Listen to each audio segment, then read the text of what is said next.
Let's start. Let's see what happens.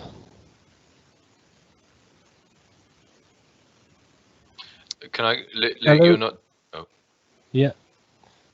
Hello, everyone. Hopefully you can hear me. We've been having a few technical difficulties, as you may have been able to detect. Some of you have obviously managed to make it through into the chat, which is great. Thanks for joining us. A few people are still struggling to join, it seems, so we're struggling here with new technology slightly. If you could just bear with us for a few more minutes while we try and iron out the technical difficulties, then we'll hopefully get going. I can see that people are managing to trickle through now.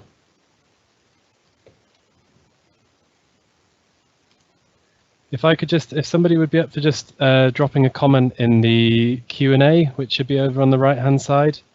If somebody's happy to just say that they can hear me okay and see the screen that's coming through, that would be great.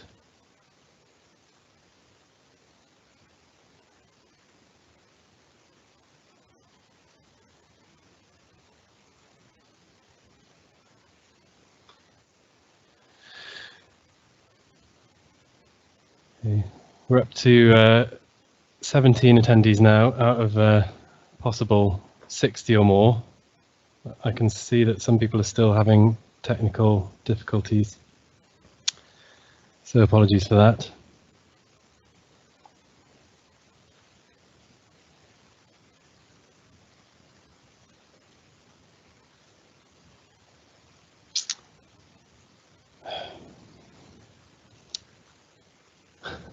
Okay, one person. Okay, we've had a few confirmations. Volume of video fine. So some of you have obviously managed it fine. Others are still seemingly struggling.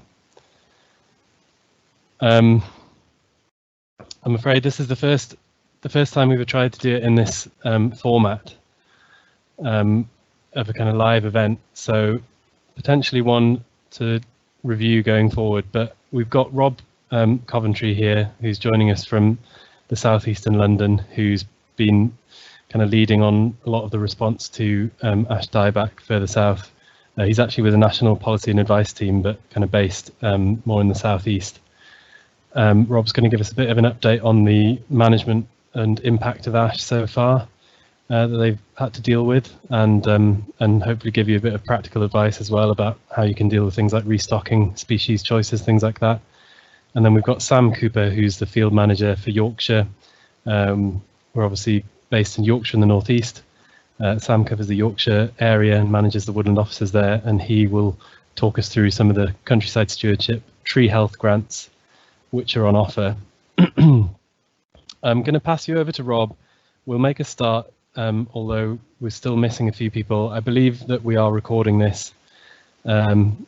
So hopefully anyone who misses the beginning will be able to catch up. But I'll pass you over to Rob there and take it away. Okay, thanks, Luke.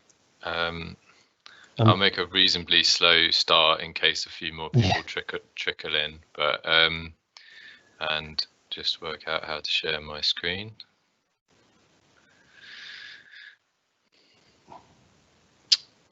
Luke, can you give me a nod if you can see that title screen of mine now? I can see your title, and I'm just trying to transfer the video to you.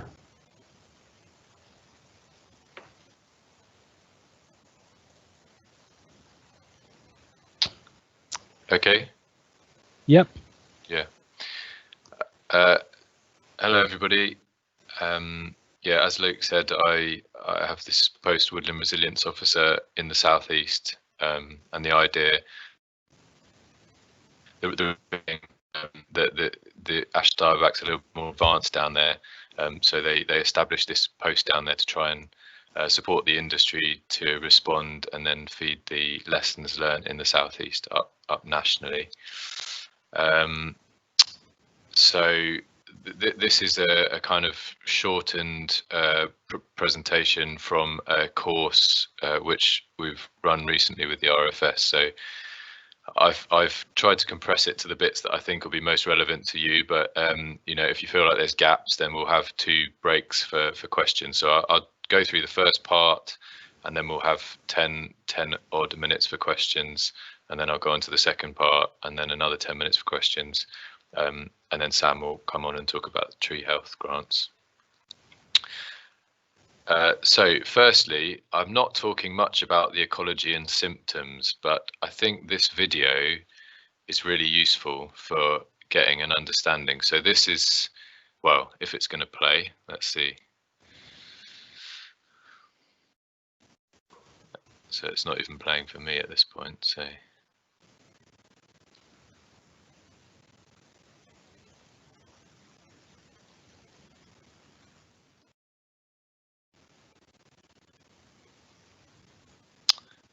No, okay, I don't think that is going to play.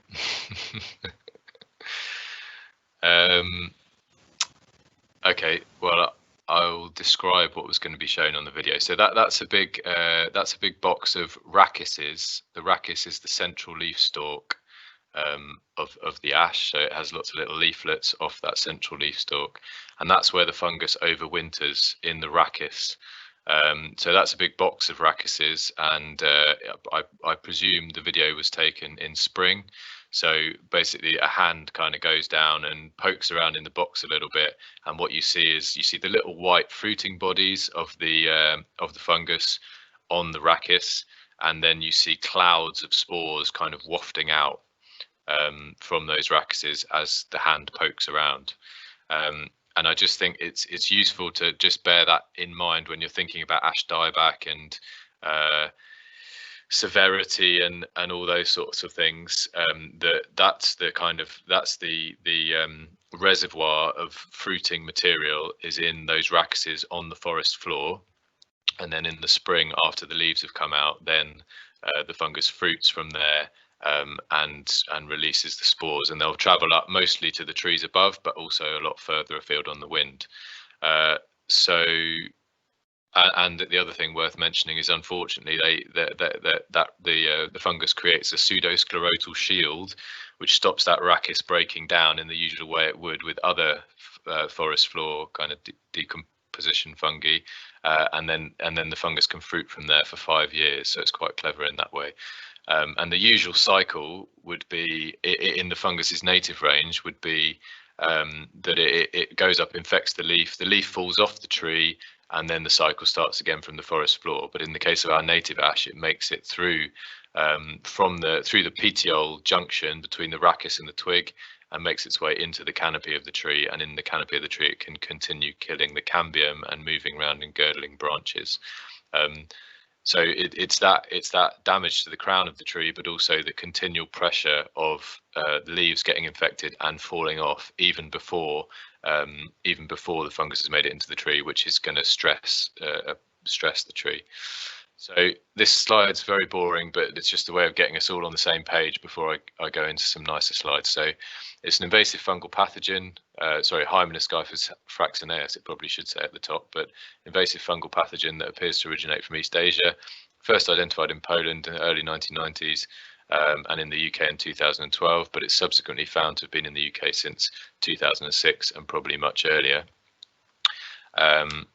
So it arrived both on imported planting stock from, I think, Holland, and was spread around the country that way to a few different places. But also it seems very likely that it arrived on wind-blown spore masses from the continent, and hence us being most advanced in the southeast and the east. And I'll talk a little bit more about that later on. Because of that, different parts of the country at different stages in the disease development, but you could definitely say that the country as a whole is in the epidemic stage. Our ash has not co-evolved with the pathogen, and it's highly susceptible, quite a large proportion due to the fact that the petiole leaf, the leaf stalk, doesn't break off before the fungus transfers into the twig. Development can be lethal, but not always. Estimated 1 to 5% genetic tolerance. However, and this is an important point, final mortality rate is likely to be more than 50%. But we can't confidently say more than that. So early on, there was a confusion between the genetic tolerance and the mortality rate, but they're different. They're very different things, because lots of trees will naturally escape the disease due to what you could call field tolerance, but not necessarily because they're genetically tolerant. The European population is made up of 2 strains, and there are many more strains in the native range, and it's important we don't introduce any further ones, because this could up the virulence of the pathogen quite dramatically. So this is a map that you can access online, hosted by FERA, and it's from a survey that the Forestry Commission carried out since 2012. I think there are 10 kilometre squares that the country's broken up into. Does that sound right? No, maybe they... Perhaps that is right, yeah. It's the year the infection was first recorded in those squares. So you can see the darker blues on East Anglia and Kent and some of East Sussex, perhaps, there back in 2012. At 2012, there was a few isolated outbreaks. Then in 2013, it's kind of gone a strip further, and there's a few more isolated outbreaks found. 2014, it's made its way right up the east coast, and the lakes all seems to have some symptoms. So it only takes one ash tree with symptoms for a square to become identified as having ash dieback, but it's a method of tracking the progress, and also the likely development, really, because there's a suggested 10-year lag period from early signs of infection to wider spread mortality. So in the southeast, it was probably here well before 2012, because it was already throughout that whole area. So we're now at or past the 10-year lag period, and we're seeing those signs of widespread mortality, whereas up there in the northeast,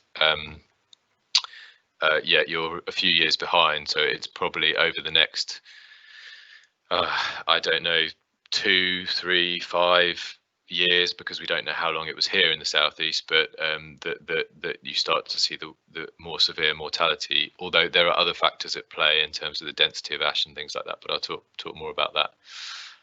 So just some pictures of what we're seeing in the southeast. This is East Sussex, so Eastbourne, scarp slope of the South Downs, all ash. I think a lot of it, or certainly in the southeast, we have a lot of ash in this sort of setting, which regenerated after beach came down in the 87 and 90 storms, and it's basically been untouched by then. So it's since then, so it's in very poor condition, and that's the sort of thing we're seeing inside the woodlands, but on a massive scale, and lots that have gone further on than that and are all dead. Another one here, I know this is a winter photo, but I think you can pick out on the left-hand photo the difference between the beech, which has got a lot more of those finer branches on, and the ash, which is pretty much dead there, and that's on an ideal ash site, W8, lovely deep moist soils, and at really mature ash, and that's almost all dead and falling down all over the place. That's Friston Forest. Another example, this is partly about the management aspect, really, but this is we've got a lot of woodlands in the southeast, as you probably know, and a lot of wooded roads, and this particular one is coming down off the South Downs in West Sussex, and it had ash all the way along it, and you can't really pick it up from this photo, but there was a lot of dead ash going all the way down a several miles strip of road hanging over the road, quite a fast moving road. So in this particular case, I'm just mentioning it because it's a good example of the contractor actually got the owners together along this section of road, and they shared the costs of closing the road for, I think, just over a week, and they had the harvesters out on the road. It's in these RFS Forestry Commission case studies. That photo on the left there is the harvest or the forwarder out on this bit of road, and that was a reasonably efficient way to do it.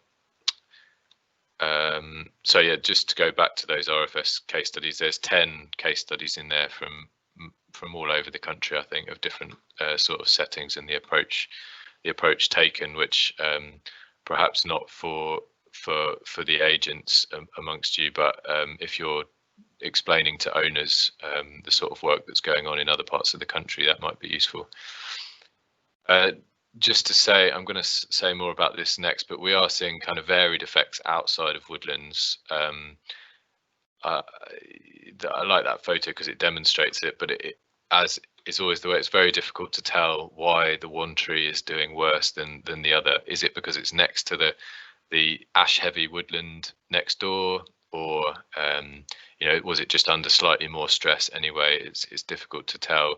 Also in the southeast, we do have less trees out of woodlands, and the ones that are outside of woodlands are closer to woodland. So in terms of the next few slides, so lots of doom and gloom, but some ash will be genetically tolerant. Of the rest, not all will get heavily infected, and not all that get infected will die. You might have seen over the last few months a few news articles on this. I picked out 3. I particularly like this one: social distancing for trees, ash dieback pandemic less deadly to isolated trees study finds, and another one from the Mail. And so these were all referring to one study, and that study was in northeast France, and looked at the effects of ash dieback on woodland and what they called agricultural trees, which were outside of woodland. So what they found, and this is also coming, this slide, from anecdotal evidence from other countries like Denmark. Excuse me. Is that there's a spectrum from pure ash woodlands to lone urban ash trees, and then everything in the middle, of course, the landscape trees, linear features, small woodlands, etc. And if we look at the lone urban ash to begin with, in this case, the leaf litter is probably removed where the fungus is overwintering. There's higher canopy temperatures reached, and this French study found that the mycelial development in the canopy is limited by higher temperatures. Lower humidity, increased air movement, further from higher densities of ash and therefore higher densities of inoculum, and lower likelihood of armillaria species or secondary pathogens in the soil. Whereas in the pure ash woodlands, the opposite is true. So in the lone ash, the impacts might, and the evidence is suggesting it, be limited, but there is still a lot of uncertainty. You can't easily translate from the slightly different environmental conditions of France to England, and then even translating between different parts of the country is also not necessarily straightforward. But yeah, in lone non-woodland trees, not just lone trees, but in non-woodland trees, some exercising more caution before felling is a good idea. Also, just to say that study also found that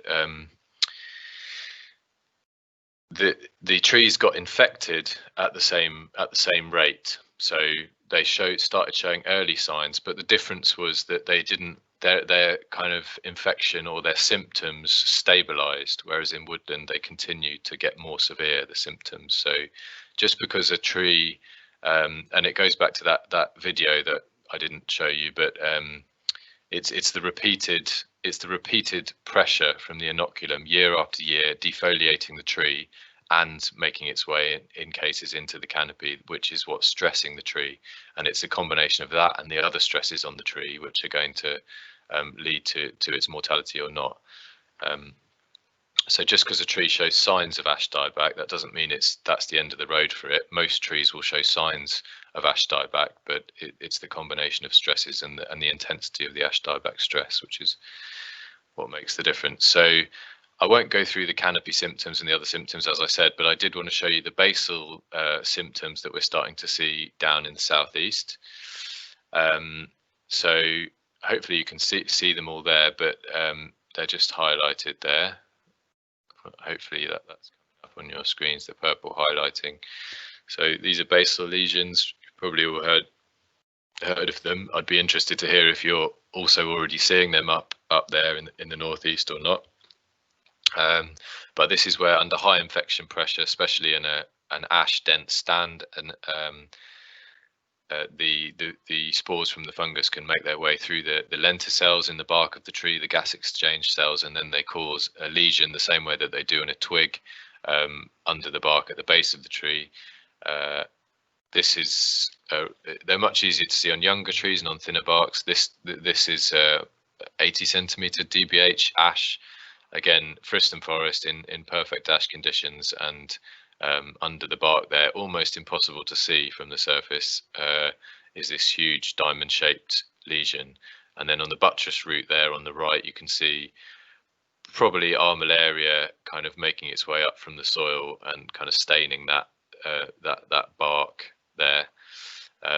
So this is the main issue with basal lesions, is that they do pave the way for secondary pathogens, particularly armillaria honey fungus. The Hymenoscyphus is not a wood rot fungus, but the armillaria is a wood rot fungus, and the basal lesions will almost inevitably facilitate the entry of armillaria, especially in forest conditions. Unfortunately, armillaria can enter the tree even without the basal lesion, so you need to be careful of it anyway. And armillaria, of course, root rot and butt rot fungus, and that's the sort of results that we're seeing. That particular tree that's down there, I couldn't find a basal lesion on it, but there were armillaria rhizomorphs right up the stem. So, of course, if you stress a tree out by taking all its leaves off every year, and it's maybe got various other stresses on it, then armillaria will come in and attack the weakened tree. It's just that the basal lesions really facilitate that much quicker if they arrive. So this slide is more relating to the canopy decline, really, but it's about the impact on wood, coming on to the kind of impact on timber quality. So this is a small informal study from Denmark of about 30 trees, and you can see there's kind of the usual variation in the ring width. So it's millimeters year ring. I think it's probably diameter increment rather than year ring increment. And then on the bottom, the date, the year. Ash dieback arrives in 2005, and you can see after that the growth drops off and drops off to some extent, although it's difficult to say how severe that drop off is, how much it's within the natural variation. But anyway, there's two distinct groups. The moderate dieback just has that, it kind of suppresses the growth somewhat, but the trees with severe dieback, the growth really deteriorates down to almost nothing.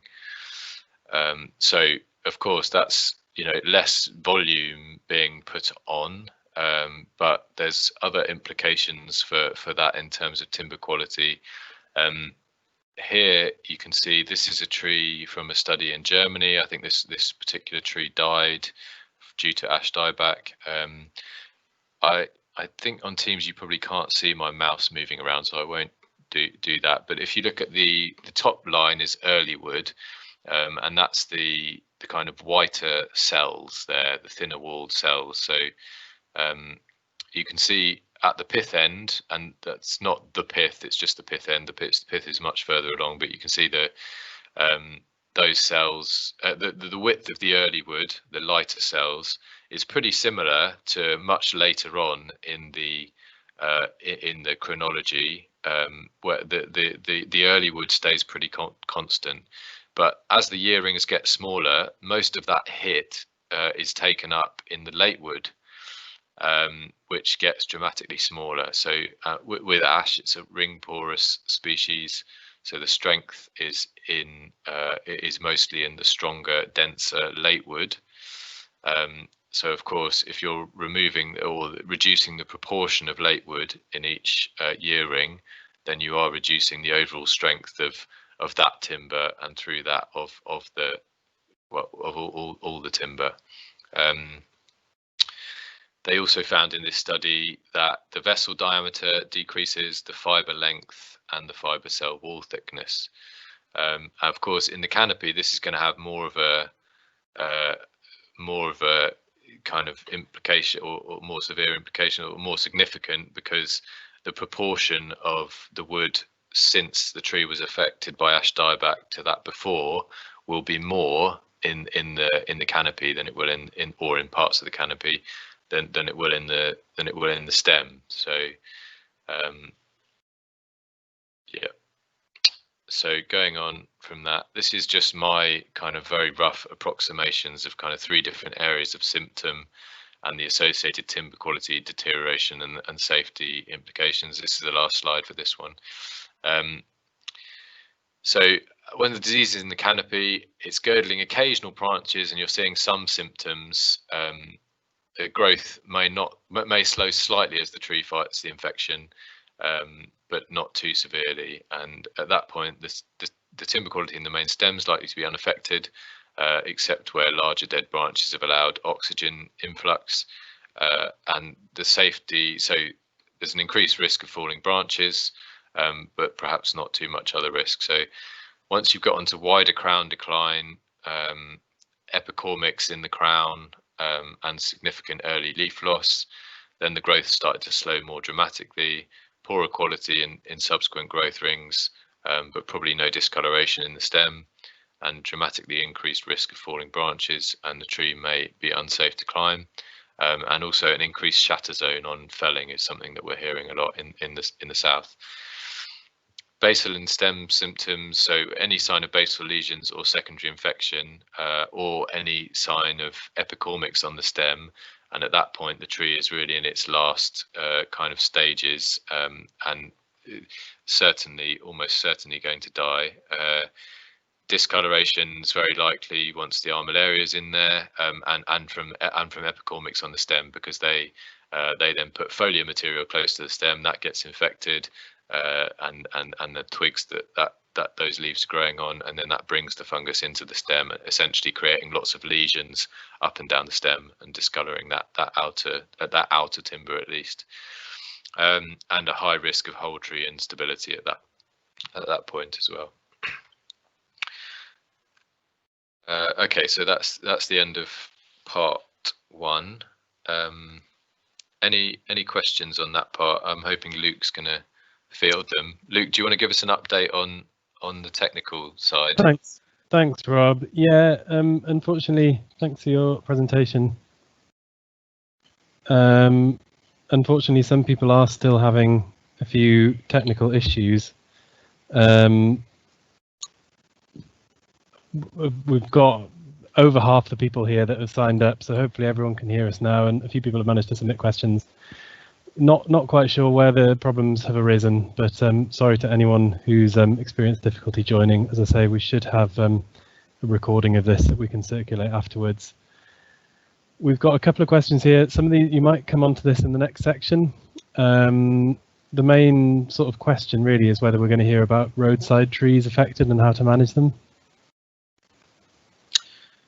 I'm going to say a little bit on that. My focus is more on woodland, but I'm very happy to take questions on that. But yeah, it's probably is best to save them for the more management focused part. Okay, that's fine. And the other was just a comment from Graham Gill, who said that last year in Northumberland it was the end of July/August before fruiting bodies appeared on the rackuses. So interesting. Just I suppose that must be a bit kind of later in the year than further south. Yeah, perhaps. Yeah, quite possibly. I did think it was slightly earlier than that, but I have to say I haven't been in the job long enough to get a sense of the exact timings. It probably vary on the site as well. Yeah, and even on the local climate, when the moisture, humidity and things are right. Well, we're normally a few weeks behind everyone else, right, in terms of when things emerge and happen. I've had one more question just come up from Simon Rochester, And again, this might come more into the management side of things, but what timber markets? So I think basically this question is what's the marketability like of trees that have been affected by ash? What experience have they had in the southeast?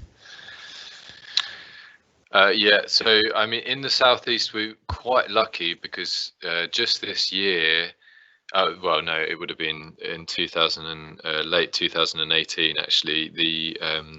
The Sandwich, the Woodfield CHP plant at Sandwich came online, which Euroforest has a contract to supply. So they, I mean, any biomass, well, any woody biomass, they can get their hands on. They're taking it up. So there's been quite a good prices for all ash that people can extract. I have. There certainly was earlier on. There was still sending timber quality bowls to I think Vietnam, is it? I forget where it is exactly, but there is a market in that part of the world, and that seemed to be relatively unaffected by the fact that trees had ash dieback. I mean, I would have thought the only effect would be that the last however many growth rings. I mean, I've seen some cut stumps in Kent where it would appear that it's been 10 or 15 years. The last 10 or 15 years of growth have been dramatically reduced, but elsewhere it's maybe just 5 or 10 years of smaller growth, and they're still perfectly good to go for milling. Yeah, I think speaking to a couple of people, and I've seen some quite dramatic videos recently of ash that's probably obviously got the disease as well progressed, and it does affect the kind of brittleness of the timber, doesn't it? And I think potentially if it's well kind of advanced into the main body of the tree, it does kind of reduce its soundness as a timber.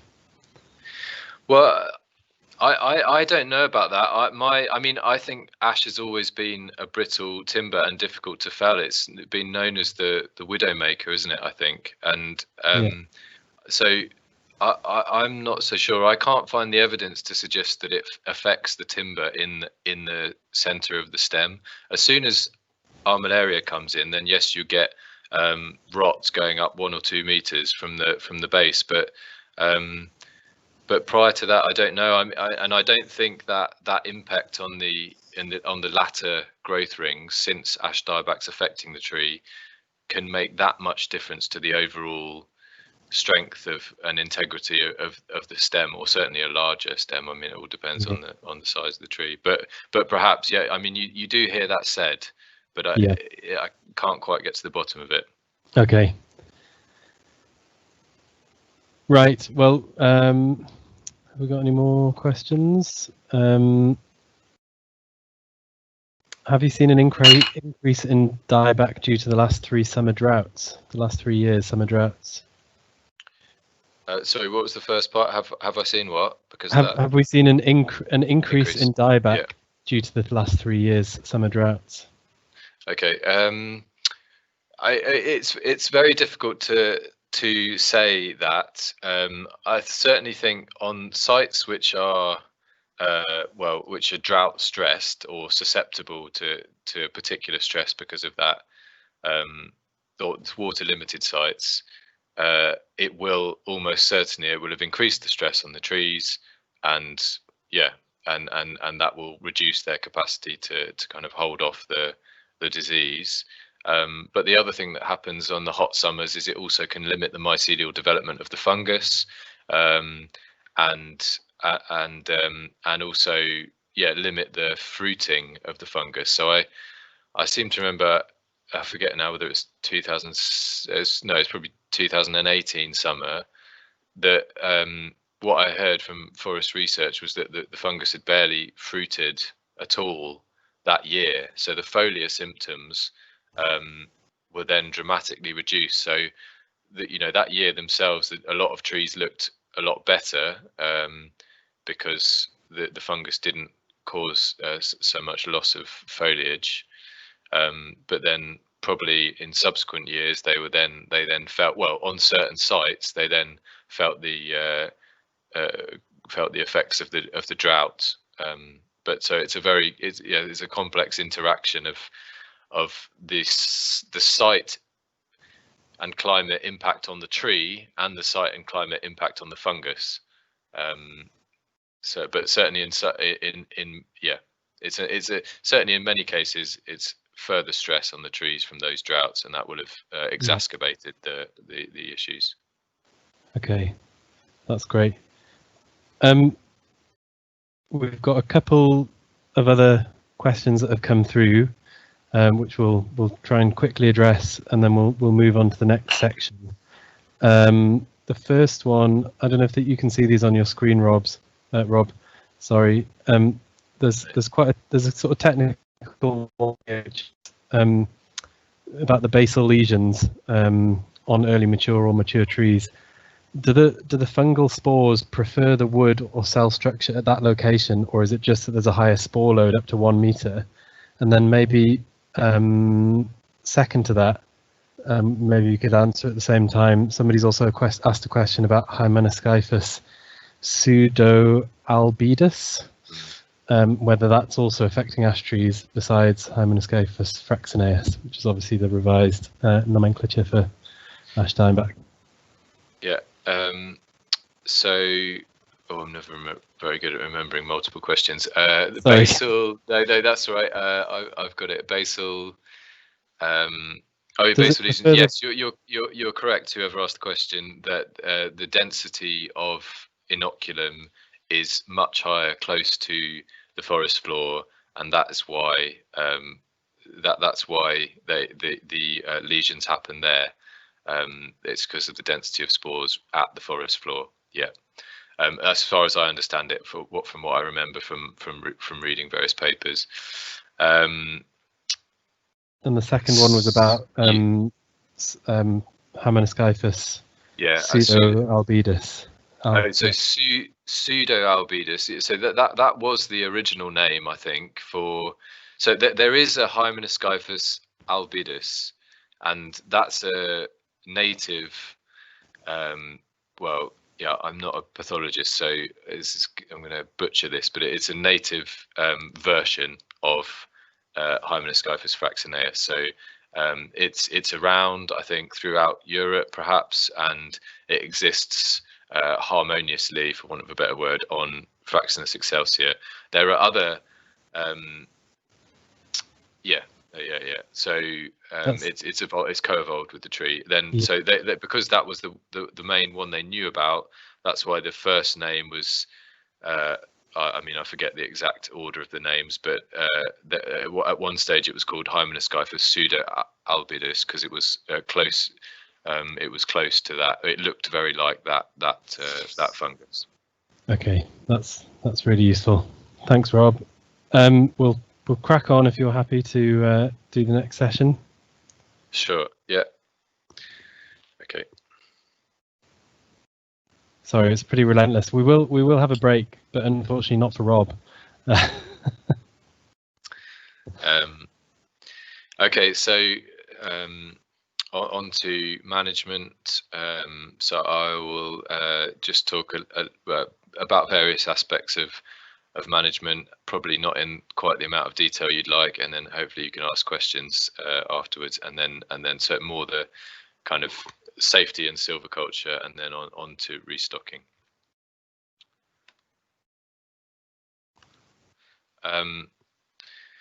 Okay, so you're probably all very familiar with this sort of process, but excuse me, I just want to draw a couple of things out of it. So your approach is likely to vary depending on whether public and site user safety concerns is a major issue, or other management objectives, commercial or otherwise. And in many cases, of course, you're going to have both.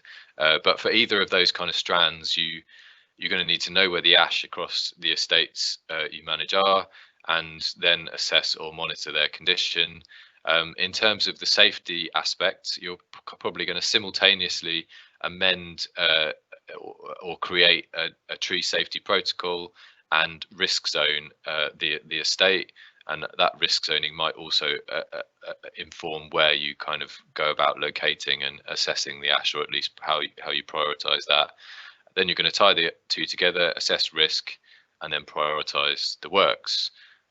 On the other side, you're also needing to know where it is and what condition the ash is in, and then depending on the advice for your management objectives, going to amend or existing work program or woodland management plan, or create a new one, and potentially have to redirect resources from other work programs. And then if at that point you're going to join together those two work streams, and that's what we're finding in the south with larger landowners, is that they're having to tie in some commercial felling of ash, which might not be so safety critical, but it's enabling them to pay for safety critical works, usually nearby. If work doesn't need doing, you'll continue to assess and monitor. If it does, then decide on the feasible job, joining those two together. And at that point, it might be worth considering working with neighbours, especially if you've got a roadside ash, and working with contractors to spec the job. And then when preparing for the operation, and the earlier you start with your EPS, European Protected Species surveying and mitigation, the better. But that's going to come in at that point, and also get the felling license in place and any other permissions. And a key recommendation from the Forestry Commission is to do that as soon as possible, and for where necessary for all the ash on your estate, not so you can remove it all, which isn't the recommendation, but so that as the ash does become dangerous, you can manage it in an efficient way, and or as some ash becomes dangerous, you can manage it in kind of efficient parcels. I'm not going to talk about public safety. I'm sure you're all familiar with the National Tree Safety Group material, but just on operator safety, this is a major issue. People have died in Europe, not members of the public, as far as I'm aware. This is very anecdotal, but people have died from felling ash trees, and if you're not aware of it, there's a note there from FISA and Euroforest about felling of ash, and then there's some information on it in the ARB Association Ash Dieback guidance as well, which is quite new out. Just in terms of the danger, I kind of covered this before. So weaker branch material when climbing, increased risk of falling branches, increased risk of unpredictable felling response, and increased shatter zone on landing. Okay, so on to this is just an overview of the different pieces of FC guidance. We could perhaps be more succinct, and that might come soon, but at the moment there's a few pieces. This is the older one, current managing ash in woodlands. It includes a general kind of introduction and principles, and some more specific management guidance, and a decision-making flow chart, which I'll touch on these in a minute. Then the slightly newer one, management of individual ash trees. That again includes intro and general principles, but it talks much more about felling licenses and when one is required, which it is generally still required, although there is a well, actually, I'm going to talk more about that in a minute. And it goes through the kind of monitoring and management process.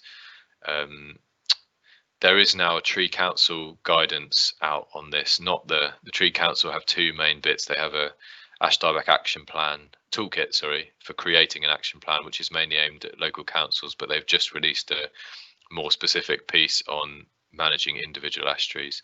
And then the newest one, restocking woodland following the loss of ash due to ash dieback. And that includes general principles of resilient restocking, information on the use of the ESC tool, and some example ESC outputs, which can be quite useful, and signposts to guidance if you have, which is relevant if you have different or specific management objectives. And I'll talk through that one in the restocking bit. So then there's some additional pieces. This one's the kind of introduction and signposting piece, so it's quite good for signposting to lots of other material that's out there from other organisations as well, and it's also written in relatively straightforward language. So that's probably quite a good one for handing to owners and or members of the public even. You can print that off as it's kind of a 3 pieces of double-sided A4 thing. Then there's that one I've mentioned, that's just 10 case studies from the RFS and the FC, but it's got contact details of the managers involved. So if you do want to ring them and ask for some further information or get some advice, etc., then they're all happy for you to do that. And then there's this piece, which is managing ash dieback in triple SIs, written with Natural England, and that includes some general useful info for where biodiversity is an interest, and also the impact that ash dieback could have on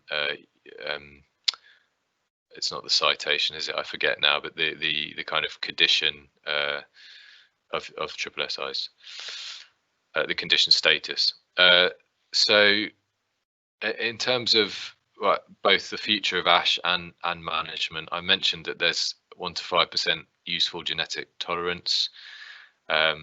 And it's been shown, I think it was a QJF article that was nicely laid out but that there's 2, but in the case of this disease with this proportion of tolerance and heritability, there's 2 main approaches to conservation of ash in the long term. One of those is a breeding program, so locating tolerant material, and well, in most cases grafting it, putting it in an archive, and then somehow bulking up that material into tolerant planting stock. And that's parts of that are underway. There is now an ash tolerant archive, or ash dieback tolerant archive in Hampshire, and I think there's kind of still decisions being made at a high level about how to progress that. But the other one, which is shown to be equally effective, is natural regeneration, so in situ conservation, and that is something really we should all be doing. And unfortunately, there's a lot of sites you just don't see it on in the southeast, and it's really sad that literally every single ash has been removed. It really is quite sad, because especially once the ash has gone quite far, once you've had 10 years of infection pressure, then those healthy trees really do start to stand out. And then it's, aside from the complications of retaining small numbers of trees, which of course there are, but it's really sad to see those tolerant trees being removed as well, because it doesn't take many years, if the natural regeneration from those trees is protected, before you've got a new population of mostly tolerant ash, or potentially tolerant ash. So I do think we're all slightly obliged to do our bit in that way of locating those tolerant trees and retaining them and cultivating the natural regeneration. So in woodland, various silvicultural challenges, historic undermanagement. This is a big one in the southeast, at least. There's so many ash stands that regenerated after the 87 storm, and they've never been thinned. They're really in a terrible state already. And of course, ash dieback then comes in, another stressor, and it really rips through those young stands. Reduction in growth and quality and increased mortality from the disease. Then vegetation management issues, where the canopy is deteriorated, and managing the retention and subsequent wind throw risk for potentially tolerant ash, potential bat habitat trees, of which there are a fair number and some sites, certainly in the southeast, and other tree species that you retain. So I mean, I'm really happy to talk more about this, and it's very difficult to condense the sort of because a lot of the information about which sites might be more affected or not it's kind of anecdotal. Even in the scientific literature, they've not been able to prove which sites are likely to be more effective and which silvicultural responses can mitigate at all, have any sort of mitigation impact. They haven't been able to prove that kind of clearly, but there's still a general feeling for silviculture, for sites which are likely to be worse off, silvicultural approaches which are likely to be sensible. So I've gone some way to kind of summarising that with this bottom section. Potentially the intervention is likely to be more intensive if production is your core objective.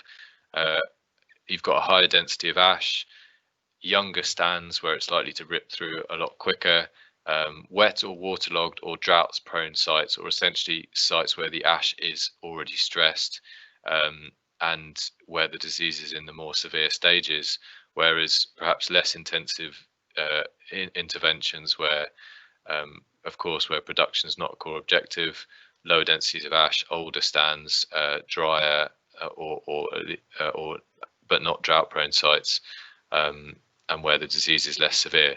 Having said that, if you are in the case where ash dieback's on its way, but your woodlands so far relatively unaffected, it might be an idea to go in and do a thin, maybe even a heavy thin early, and well, as soon as possible, because you'll reduce the amount of ash and therefore the amount of leaf litter and infected leaf litter which is going to build up somewhat. You'll allow the existing trees to kind of well, you give them as much resources on the retained trees to focus as much resources on them as possible, so they'll be in as better state as possible to fight off the disease. And you might also do some underplanting in that stage, or so either a thin or a regeneration fell, to create some gaps and get a new generation coming through. And that kind of potentially that gives you a bit more flexibility with then managing the remainder, and it's a bit more manageable chunks. Whereas if you've got 50, 60, 70% ash, you leave it till the last minute till it's all on its way out, or most of it is on its way out, and then the only obvious solution then is really to go in and take well all of it really, apart from those trees that are standing out as healthy, and then you're not left in a great situation then with 30 or 40% retained trees. Okay, this is the woodland guidance. So just a quick run through of some points from that. I've mentioned the first one. There's a decision chart in there, and I've summarised it here, or simplified it here. Essentially, it says if more than 70% of the stand has more than 50% canopy decline, or that you've got any basal symptoms, then fell as soon as possible the whole stand. Whereas if you've got a middling number of trees with 50% decline just in those trees, or if you've got under 30%, then select during normal thinning cycle. I'm not sure how realistic some of this is, and stuff has moved on a little bit since then, so we might well update this soon. But I do just want to emphasize that point, and this is basically what I was just saying before, but do carry on with that normal thinning cycle. Ask even before ash dieback's there, what does the stand need anyway? And many ash stands need a thin, so take opportunities to get in early with thinning or regeneration felling, and then potentially have to come in slightly less heavy later on when the disease is more severe. This is the non-woodland trees guidance.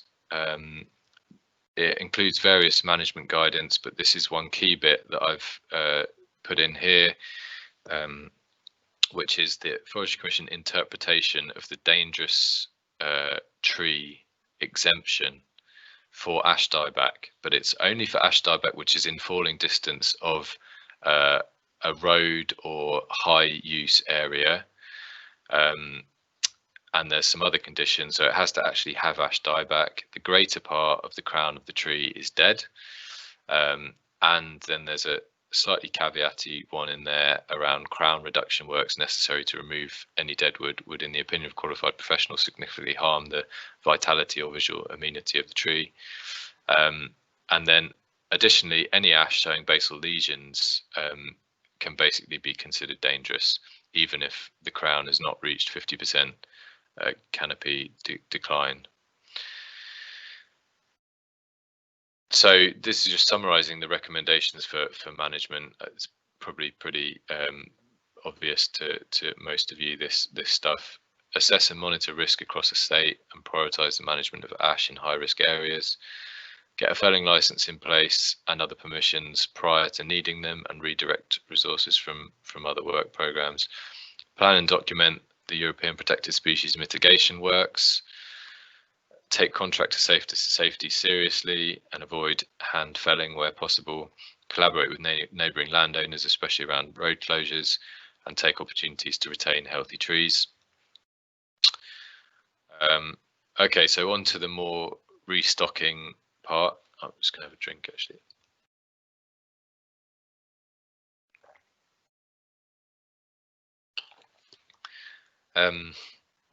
I imagine you've all seen this graph of the number of pests and pathogen newly identified in the country since the 70s, and it's not a dramatic increase since 2000, and that increase is set to continue with some quite severe pests and pathogens on the horizon. So in terms of threats to our forests and what resilient restocking really means, I think in terms of resilience, the key thing is to identify the features of interest that you want to protect, and your management objectives might define that. But what is it about the woodland you want to protect, and what threats does that part face? And usually the two big threats we're talking about are, increased pests and diseases, pests and pathogen outbreaks, and climate change, changing means and extremes. So on climate change, this is from the new Managing England's Woodlands in a Climate Emergency document. It kind of sets the scene with these.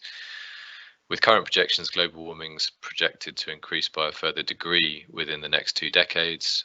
However, global temperatures could rise to 4 degrees C above pre-industrial levels by the end of the century, and summer maximum temperatures could rise by up to 10 degrees C in parts of England. Global emissions are currently tracking close to more extreme projections, and winters are predicted to become wetter and summers drier, with more frequent and severe periods of summer drought and intense rainfall events. And I mean, I have to admit that these impacts are predicted to be more severe in the south and east of the country, but there will also be dramatic impacts in the north. So that's the guidance I mentioned, just defining ecological resilience, the capacity of a forest to withstand or absorb external pressures and return over time to its pre-disturbance state. So woodlands need to be resilient to a variety of threats, but in terms of its pre-disturbance state, it's perhaps not a pre-disturbance state that we're looking at now. It's a permanent new state. So so often we're starting to use the word adaptation, certainly to climate change, instead of resilience. In my mind, resilience includes, or the key to resilience is genetic, species and structural diversity, but also general ecosystem health. So maintenance of the soil, management of invasive species and deer and squirrels, and stopping any new pests and pathogens arriving. Just now, I'm just going to talk a little bit about those two, genetic and species diversity. First, species. So hopefully you've retained the ash which is healthy, and so you do have to restock. The proportion of ash that you remove was high enough that you do have to restock. In most ash woodlands, this is the guide. This is our clarification of policy, or our interpretation of policy for managing ancient and native woodlands. So that's, hopefully you're all familiar with that, but that is an important one to be familiar with. In terms of specific advice on restocking, this is an older one, and it's particularly looking at mitigating the ecological impacts of ash dieback, both in terms of ash associated species and also ecosystem functioning. And then you've got ESC, which hopefully you're all familiar with, ecological site classification. And I'm going to kind of mainly talk through some aspects of that now, but they're also highlighted in this operations note 46B, the restocking ash woodlands one. So in the southeast, at least, so so the important thing with ESC is that you have an accurate soil type to put into it. The base soil maps in ESC are very coarse resolution, and soils can vary across a site, let alone across a landscape, quite dramatically. So it's really essential that you have an accurate soils information to put into ESC if you want to be able to trust the output in any way at all. You can get to that through digging soil pits and through assessing the vegetation. But I like to start, in terms of getting a feeling for the site, with the woodland type. So that you might be familiar with the National Vegetation Classification System. So I'm going to use that to kind of frame this next section. So in the southeast, we have 3 main ash containing woodland types. We've got W12, so this is the beech, it's the calcareous beech woodland with Dog's Mercury, and it's particularly on the downs, the steep slopes of the downs and the Chilterns. And ash was a natural component of this. Ash is a gap specialist. When the beech was blown in the 87 and 90 storms, it essentially created a giant gap which was colonized by ash in large parts. So we've got large amounts of ash on these sites. Then W8 in the south we've got, which is this lowland mixed ash Dog's Mercury woodland. This is the main naturally ash dominated woodland in the south. And then we've also got W10, which I haven't got a picture of, which is that's the lowland mixed kind of neutral to acid deciduous woodland, and that's usually oak dominated, but in many cases the oak has been removed through historic management, and now it's just the ash and perhaps some aspen remaining.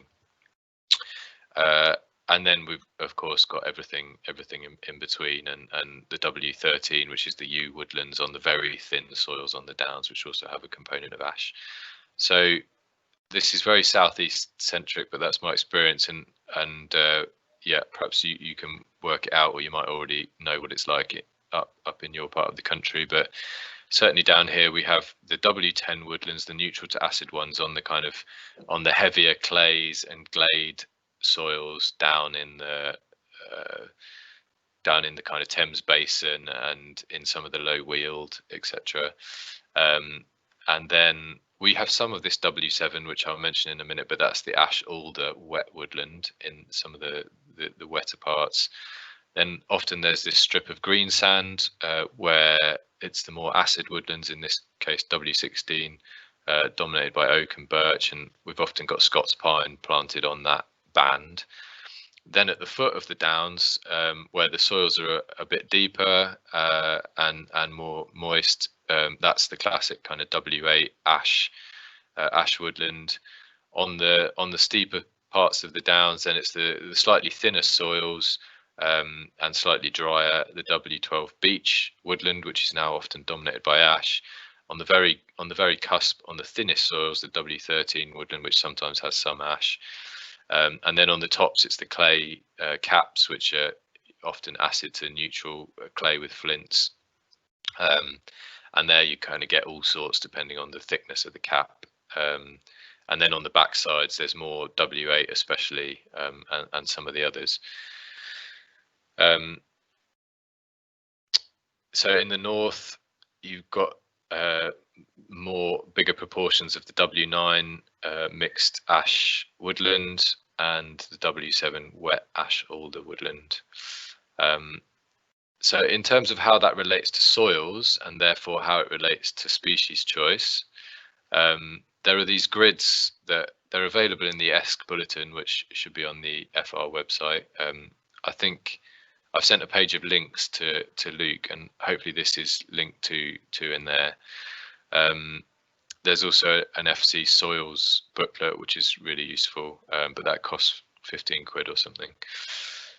So this is the beach type. This is the lowland beach types. So that's where the ash is. It's in the W12, the calcareous beach type. So you can see there it covers a range of soils in terms of nutrient, very rich to carbonate, and in terms of moisture, fresh to moderately dry. And then this is the other lowland types. So W8 and W10 there, covering a range from very rich to medium and moist to moderately dry again. So using the MVC classification can kind of start getting you somewhere in terms of determining the soil and the species choice, but you really need to narrow down exactly where in that soil nutrient moisture grid your site is, and then put that data into ESC. That's the wet woodland, W7 or W6. They overlap really down there, very moist and very rich, and then W9 is about there, overlapping with 8 and 10.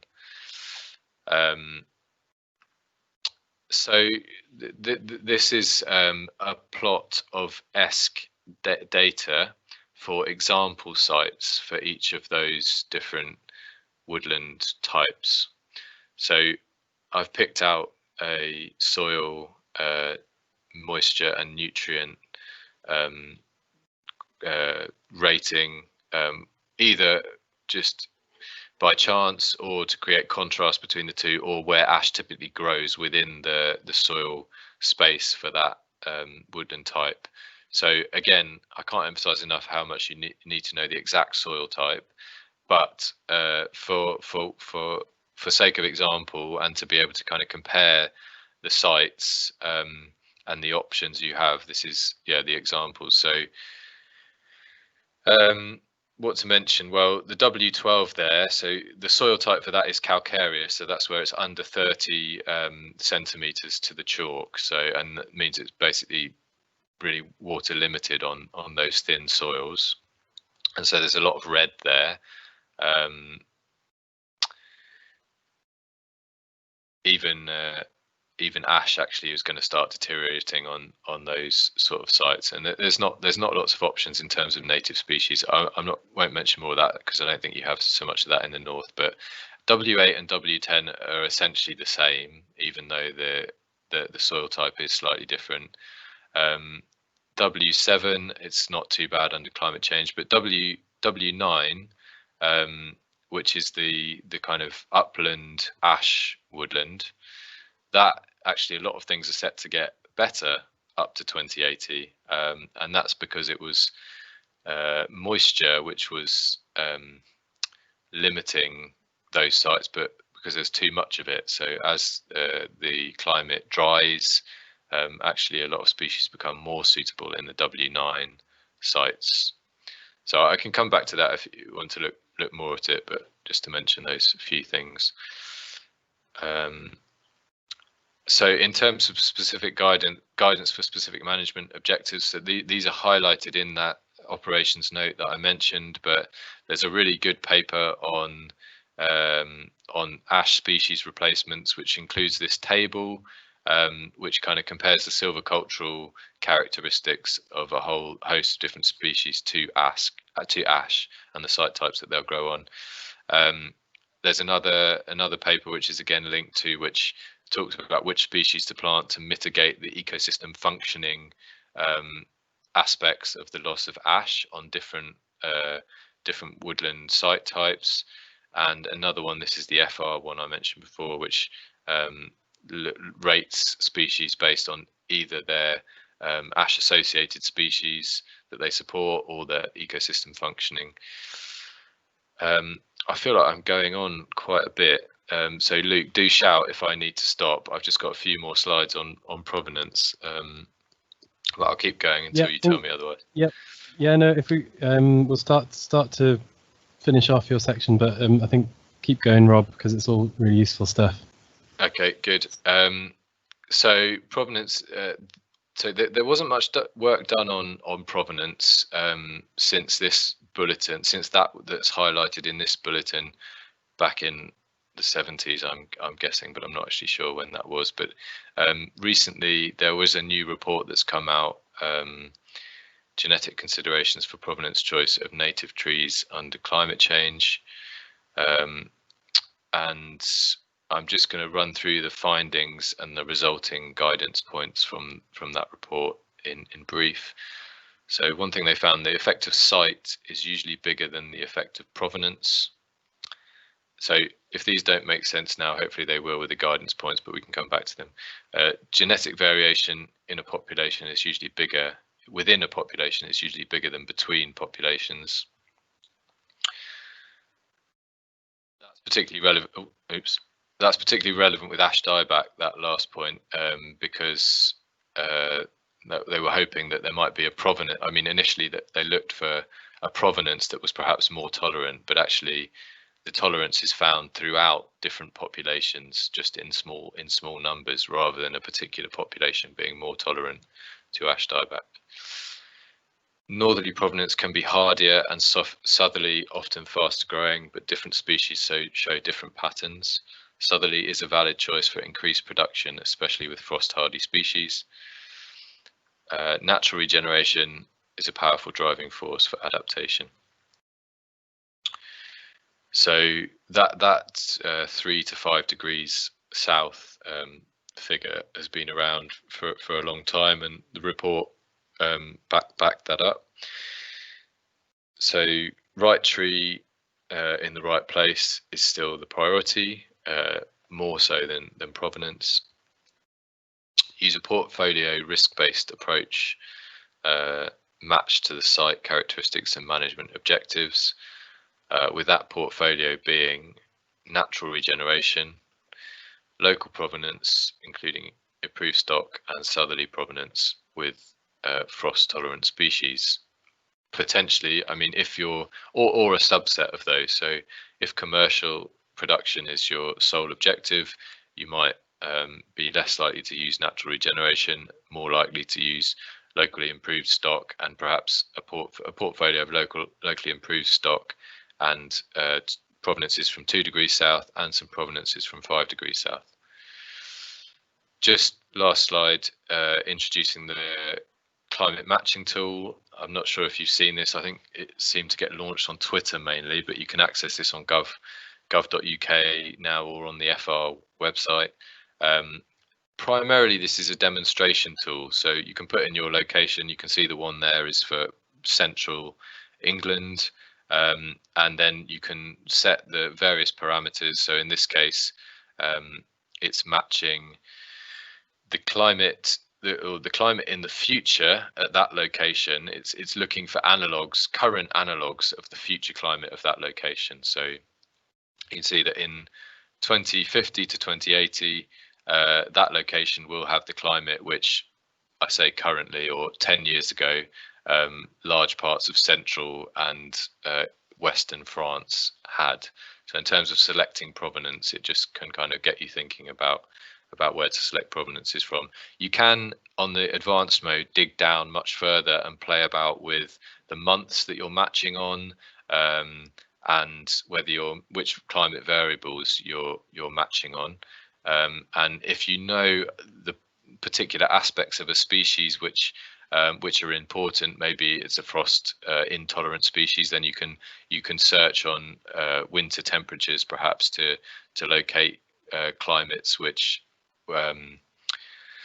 from where you might be able to get a provenance which is tolerant, hardy to those sort of winter temperatures. So you can dig down into it, but that's available. And yeah, that's it. I'll leave that up, restocking key points, but we can come on to any questions. Great, thank you, Rob. I'm not sure whether you want to have a quick 5-minute comfort break, and then we'll come back and we'll do brief questions before Sam's presentation at the end, because you've been going for over an hour. So oh right, yeah, that would suit me. Okay, yeah, if that was aimed at me, that would suit me. Just 2 minutes would be fine for me. Okay. And other people, I guess, can take as long as they need and come back for the questions when suits them. Yeah, okay. Well, if we aim for 5 minutes, and if you want to come back as soon as you're ready, and we'll start with a quick burst of questions, and then we'll carry on. Great. So if thanks. everyone's happy with that, feel free to go and take a few minutes to get a cup of tea or have a comfort break. That's great. Thanks for that, Rob.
Well, we seem to have held on to everyone who did manage to join us in the end, despite the technical issues.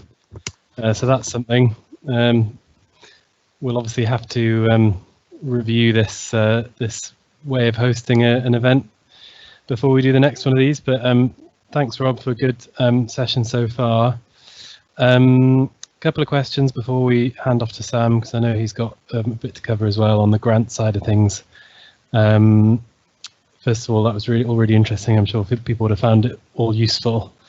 There was one which was just a statement really regarding the timber quality side of things, and that was the that they it hasn't got a name on it, unfortunately, but they said that they thought it's the secondary infection of armillaria which reduces timber quality and marketability. That's what you were saying, really, Rob. So thanks for that. I think that's part of what you were saying anyway. Well, that's certainly what will affect the lower half of the stem. Yeah. So but the butts for hurley sticks and things like that might be high value. Right. I think that was a question raised separately in the team's board. Steve Vesey was saying, you know, hurley buyers are still very much interested in purchasing quality butts. In Lincolnshire, a high proportion of the trees under 25 centimetres of diameter are too badly affected for the buyers to contemplate buying. So I guess just the proportion of affected timber, and then I guess secondary things like armillaria are going to render those pretty worthless from that point of view. So those are kind of related to timber. And then we had Miles, who's one of the Yorkshire Woodland officers, asking a question about bats. I think you mentioned sort of bats during one of your sections. What's your experience of dealing with Natural England to obtain licenses? Has this delayed felling? And I think that was particularly thinking about situations where you might have health and safety concerns. So I mean, what have I seen? Well, so I mean, I don't have experience of actually, you know, arranging this sort of thing.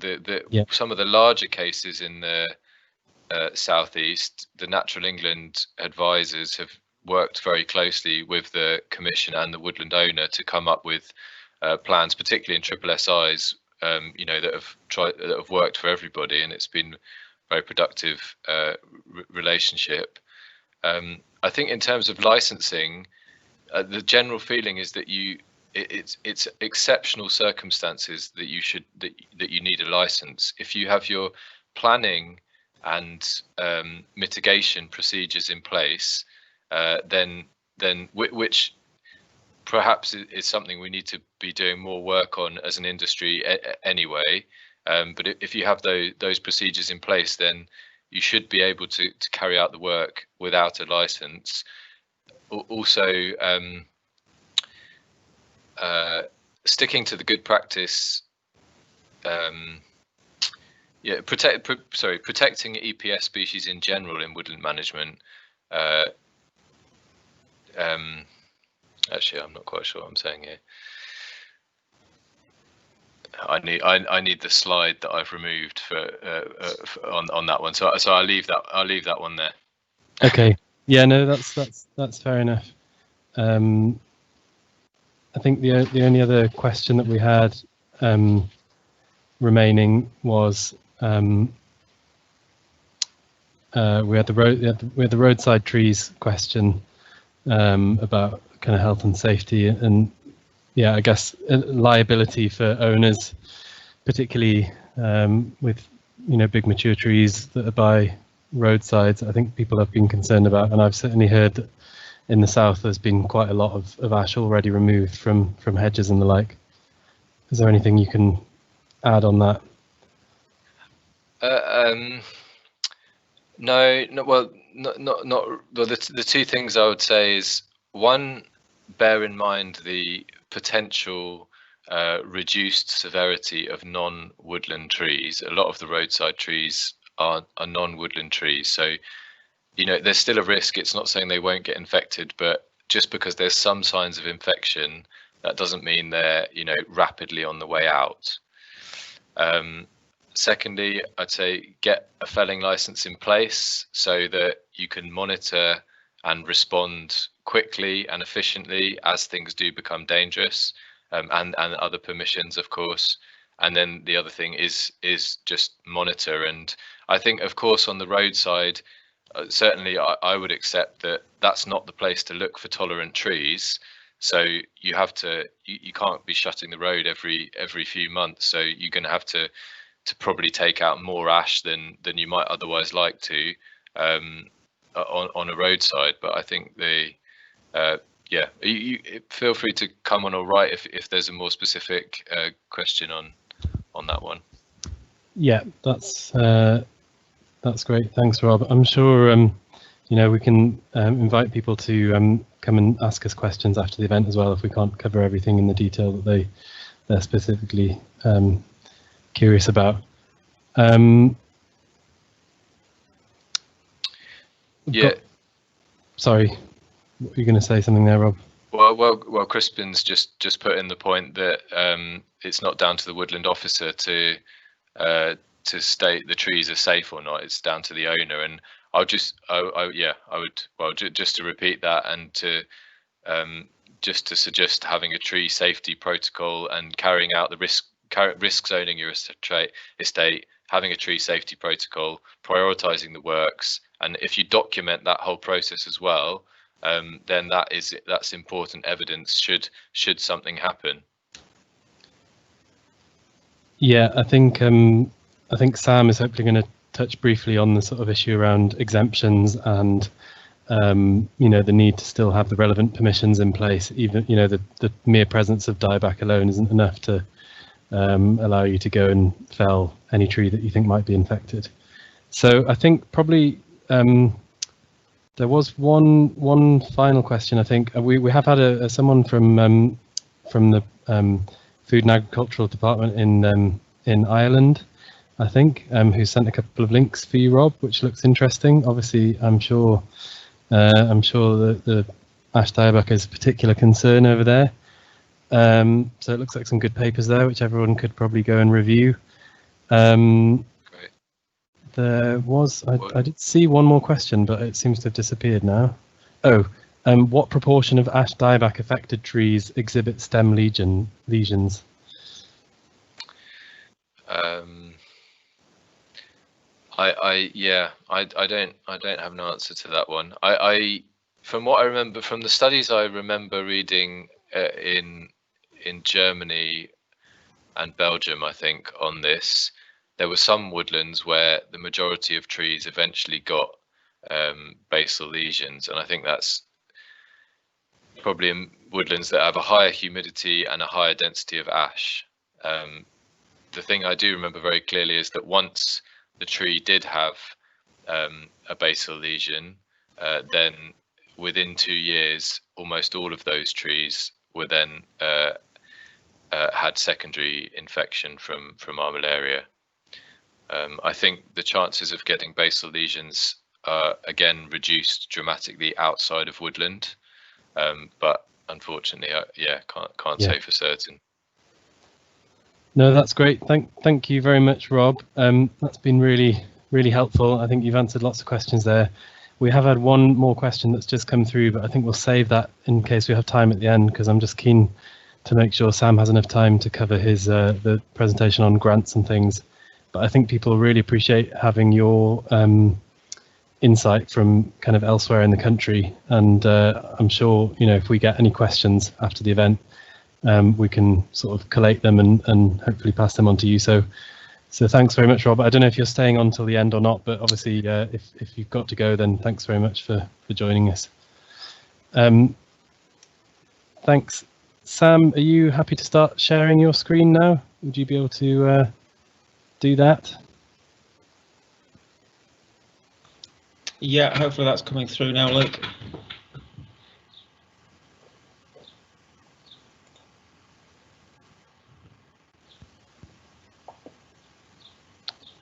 Just give me a moment. Yeah.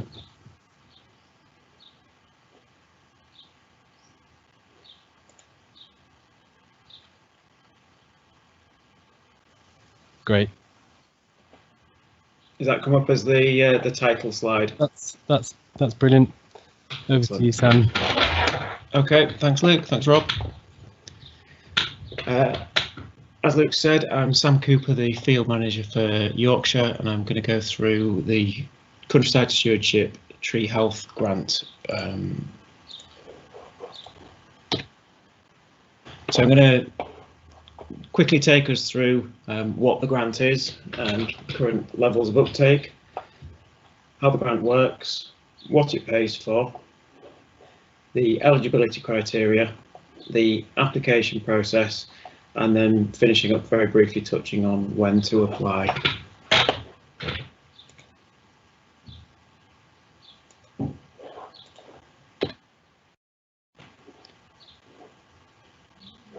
Tree Health Grant is part of the Countryside Stewardship scheme, and it provides capital grant support, and it's available for supporting the management response to impact of tree diseases and increasing the resilience of your woodland assets.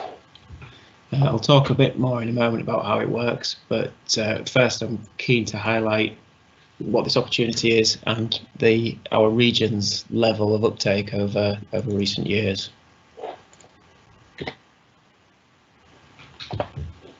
So our region of England, Yorkshire and the North East, represents around 13% of the land area of England.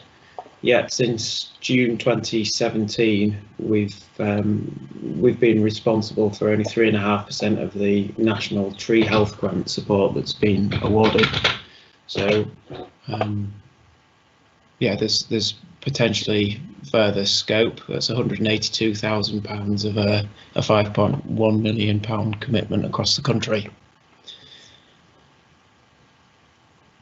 It undoubtedly reflects different climatic conditions, woodland and forestry resources, and a different level of tree health impact and appropriate response. But it does show that there's available further opportunity for investment and support of the sector and engaging in more woodland management activity, both of which are beneficial to the sector.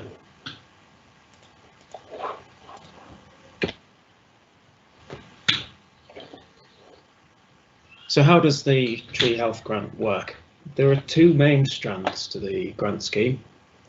Firstly, restoration, which essentially is grant support for restocking of trees following a tree felling exercise in order to manage a disease infection.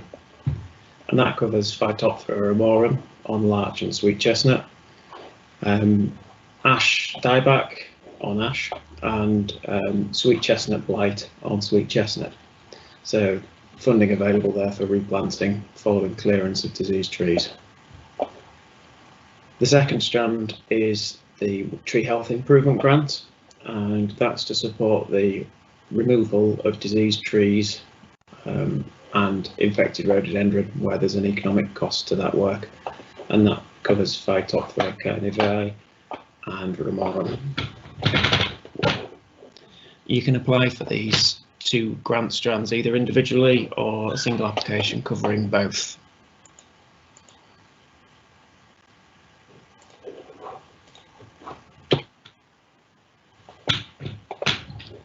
So how the grant scheme works, there are a total of 12 capital items available across the two strands of the grant, and you can apply for these, and they're managed as one-off payments for undertaking that work.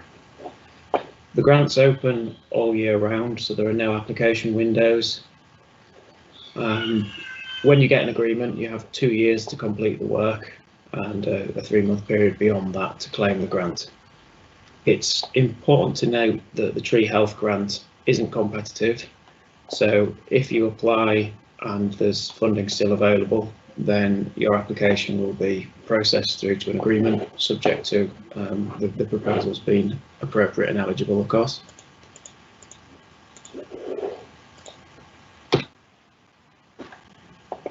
There are a few things the grant can't pay for, as with other CS grant streams.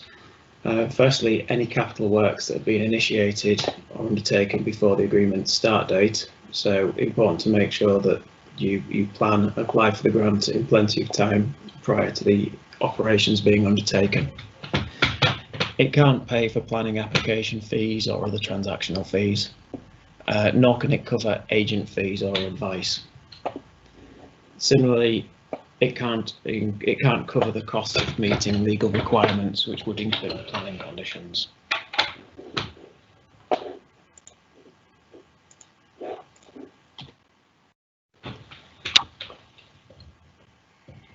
In order to come forward for CS Tree Health Grant, the land needs to meet the definition of woodland, and that's that it's at least 20 metres wide, a total of half a hectare.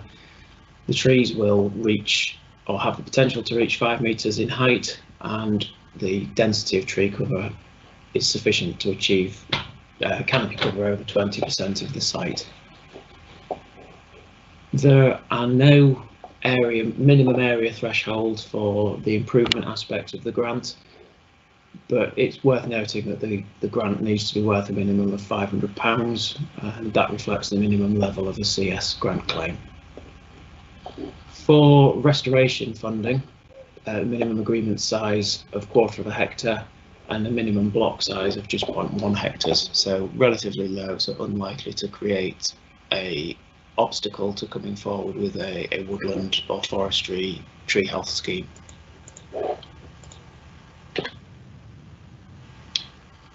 Again, there are some land types that are ineligible. Those that are currently under a rural development scheme, land subject to other obligations that aren't compatible with countryside stewardship. The land needs to be in England to be eligible for this countryside stewardship scheme, and similarly land owned or managed by a public body in general isn't eligible for countryside stewardship, but it's worth noting here that local authorities are eligible for the tree health grant. You can apply for the tree health grant on parcels that are already under a countryside stewardship agreement, but it is worth noting that the grant application can't include any work which is already required by the existing scheme or is a breach of the conditions of the existing scheme, and that might, for example, create some conflict with the higher tier grant schemes, the multi-annual WD2 schemes, where there's a requirement for replanting following felling if natural regeneration doesn't secure restocking. So in those instances, if you're planning an application for other grant schemes, it's worth speaking to a woodland officer, and similarly if you've already got a woodland scheme in place, worth speaking to the woodland officer or field manager to ensure you've got a good understanding of your eligibility for further funding and the implications of your existing scheme.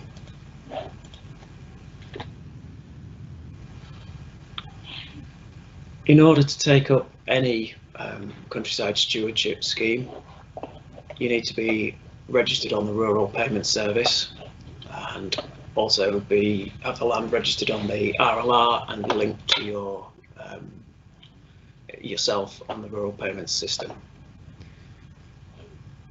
It's important to make sure your land details are up to date for the current year, and also a challenge that we often find cropping up is agent authorisation within the Rural Payments system. You need to make sure that's up to date and current, giving the forestry agent permissions in order to apply for grant. Because of the limitations on number of agents that can be authorised on the Rural Payment system, this often needs an update prior to a grant application being made. The landowner or the applicant needs to have control of the land and all activities that are undertaken on it, and be able to meet the requirements of the capital items selected for the full period of the agreement, i.e. 2 years. If that's not the case, an applicant can get written consent from those other parties who collectively have management control throughout the period of the agreement.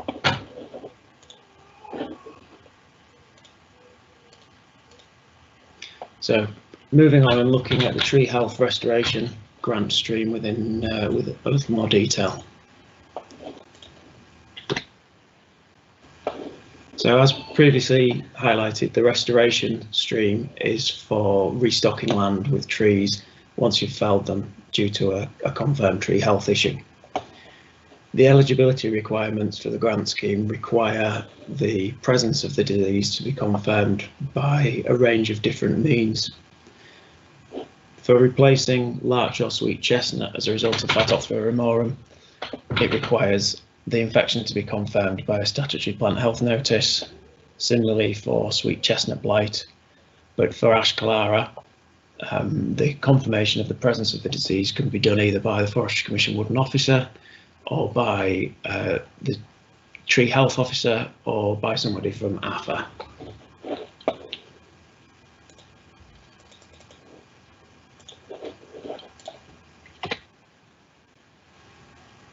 So as I mentioned previously, there are a total of 12 capital items available for tree health funding, and within the restoration stream there are 10 options based on tree planting, which is a mandatory component in order to restock the site, and then a range of protection options that can be added to that in order to secure the restocking that's undertaken.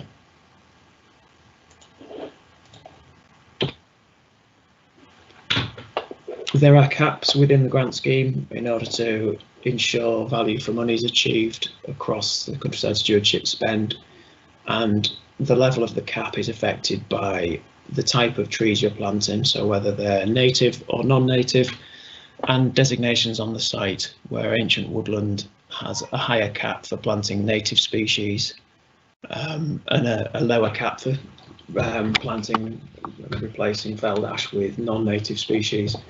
So that's to help encourage restocking with species that are delivering biodiversity benefits in line with Countryside Stewardship objectives. It's worth noting in terms of the application of the caps that they're applied on a net hectare basis to the proposals, and it's also worth reflecting that the intention of the Tree Health Grant Scheme is to support the costs of replacing trees and not necessarily to cover all costs.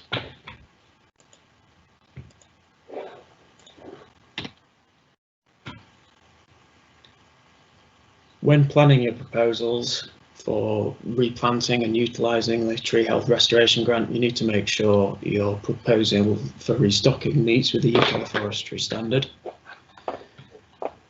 And a management plan, a woodland management plan, is strongly recommended, but is not an eligibility requirement for Tree Health Grant. That is to allow reactive management where necessary, but reflecting the benefits of a woodland management plan, allow proactive management to be planned and cash flows managed. I'll move on to the improvement strand of the Tree Health Grant now.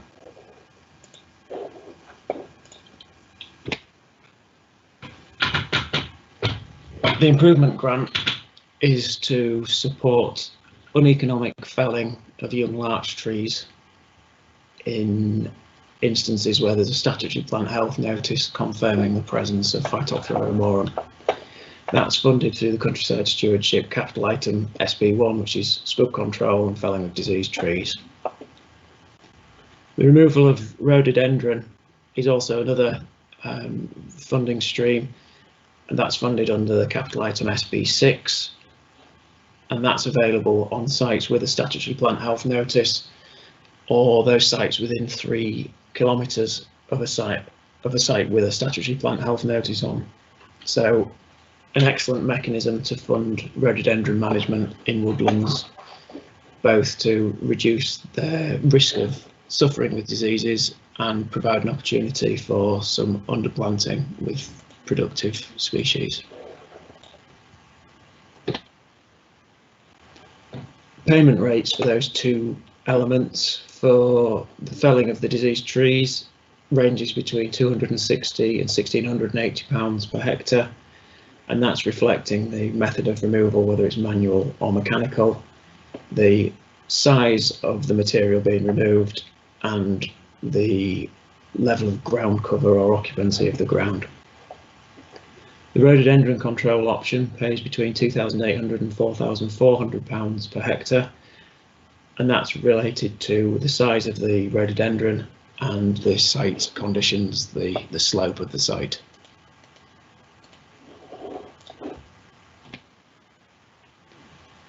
So what's the applicant journey? A landowner or agent notices the incidence of a tree health issue via normal monitoring regimes, whatever they may be. That's picked up by the owner, the agent, AFA or the Forestry Commission. It's important to think about your current monitoring regimes. Are they appropriate to the level of risk and threat that's relevant to your woodland resource? Once you've identified a tree health issue, researched, ID'd and determined the cause, it's worth speaking to a woodland officer or an agent to begin to formulate an appropriate response. And that will involve determining the extent of the disease impact and the level of impact it's having on your trees.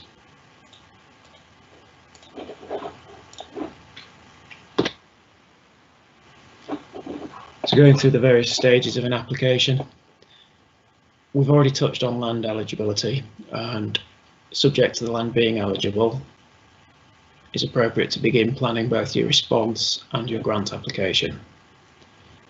Start to prepare plans that respond to the tree health issue in order to increase the resilience of the woodlands, considering the special character and designations of the site, the opportunities, threats and constraints, what management interventions are appropriate and available, and that may reflect contractor, resources, and consider UKFS, and also consider as part of the process the opportunity to increase the future resilience of the site using ecological site classification and the other tools that Rob touched on earlier. The objective being to broaden the palette of species and age classes so the woodland is more resilient to future threats. Moving on to stage 2, I've already highlighted the need to be registered on with rural payments and have the land on the rural land register. For stage 3, you need to decide which capital items you may wish to apply for. If you've got a woodland management plan, this is a point to refer to that, possibly amend it. If there's a statutory plant health notice, there's an opportunity when that's drawn up to influence the extent and the requirements of the SPHN between the landowner and the woodland officer. It's worth discussing with your agent or woodland officer if you're unsure of the requirements. Beyond this, in order to move forward with a grant agreement and an application, the woodland officer or the tree health officer needs to confirm the presence of the tree disease, and the application can be worked up, looking to ensure the issues that I've touched on previously have been considered. Moving on to the 4th stage, which is preparing to send in your application, submit that to the RPA. You need to get the relevant consents, permissions appropriate to the relevant regulations in place. Consents and permissions can run in parallel to an application, but can often take longer than the application to process. So it's certainly worth bottoming out the need for a felling licence and considering EPS, habitat regs assessment, SSI consent, etc. at an early stage. As Rob touched on, the felling exemptions under the felling regulations are for dead and imminently dangerous trees, and it's a limited extent reactive response. Your woodland officer or field manager or tree health officer can provide advice to you. They're there to support the sector. They can give advice on felling regulations, EPS, habitat regs assessments, and be a conduit to SSI consent advice if necessary. Finally, moving on to the last stage, when you're submitting an application. An application is made up of the CS application form, which captures owner details, The relevant annex spreadsheet, which in the case of tree health grant is Annex 4. A map that clearly shows the extent of the parcel, the location of capital items and the extent of activity. It's also a great point to submit any evidence that's required, and that's described within the Annex 4. That often includes photographs and any consents or permissions that are going to be necessary. Getting those in at the beginning means processing can be done much more smoothly. Once the plan's prepared and the proposals determined, submit your application to the RPA. There's opportunity to refine this later in discussion with the Woodland Officer.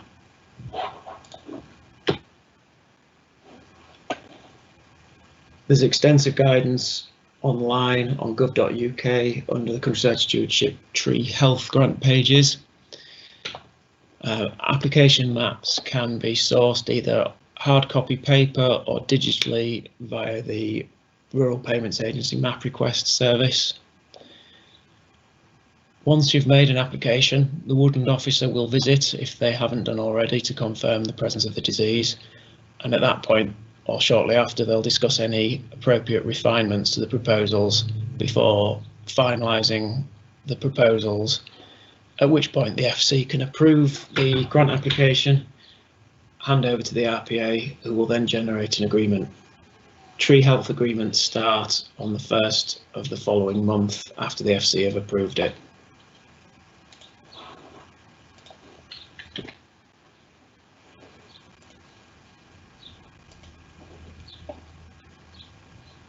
Once you've got an agreement, you need to complete capital works within 2 years of the agreement start date. Partial claims are acceptable, but there's a minimum claim value of £500. Final claims must be submitted no later than 3 months after the agreement end date. Important to keep sight of these timelines. Once you've got the agreement, you can obviously finalise your implementation plans, operational risk assessment, operational site assessment, risk assessment, determine and engage the contractor. It's also worth thinking about timber movement licenses.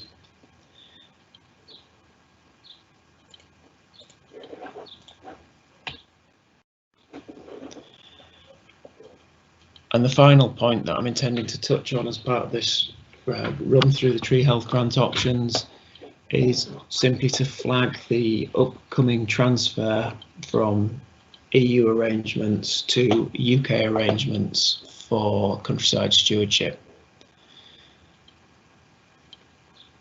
So application process and agreements for woodland management plans creation and tree health are changing.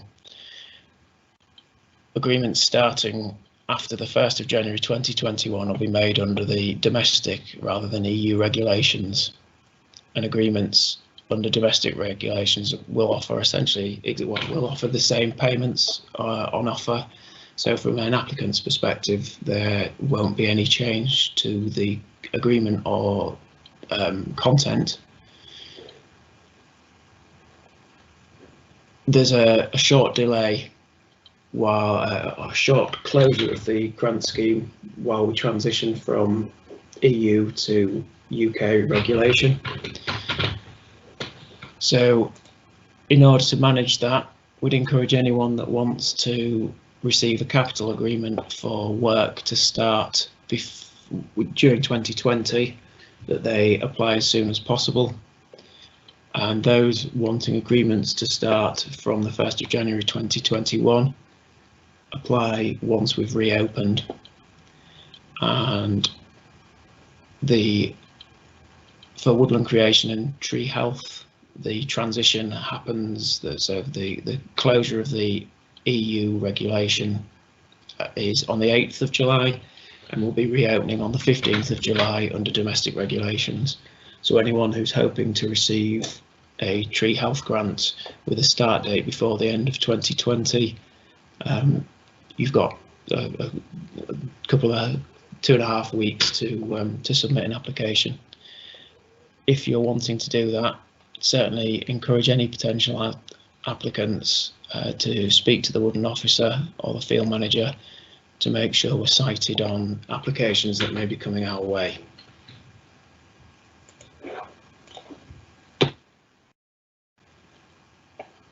And finally, my contact details and Kate Hawley's contact details, who's my counterpart in the Northeast. And I'll pass back to Luke to handle any questions.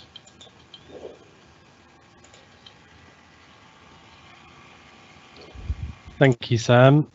I'm afraid we don't have a video link for Sam, so you're just going to have to look at my face, I suppose. We have had a couple of things come through, which I've put. Sam, I'm not sure if you can look at them directly or if you're able to see them. Kate, I can see, has been trying to answer a couple of them as well. Kate, do you want to build on any of those answers that you've already given? The first one was, do we need to wait for rhododendron to be infected before we're able to apply for grant aid removal? Can you hear me? Yes. Great. Yes, hello everyone. So thanks for the question. Do we need to wait for the rhododendron to be infected before we're able to apply? So the answer to that is technically no. The rule is that the rhododendron has to be either infected with Phytophthora, either type of Phytophthora, by the way, or it needs to be at a high risk of infection. So technically it can be healthy, but you need to prove that it is at high risk of infection, perhaps because of a nearby infected larch crop or something similar. So no, if you think that it's at high risk, then you would be eligible to apply and get that SB6 capital item to remove it. And in terms of what constitutes high risk under the grant scheme rules, that would be rhododendron within 3 kilometres of an SPHN site. Speak to your woodland officer if you've got sites that you would like to explore this. Alternatively, there is a layer on AFA that lets you see the SPHNs and similarly on the FC land information search. But speak to your woodland officer if you're having problems ascertaining whether you're within that 3 kilometre radius of an infected SPHN site.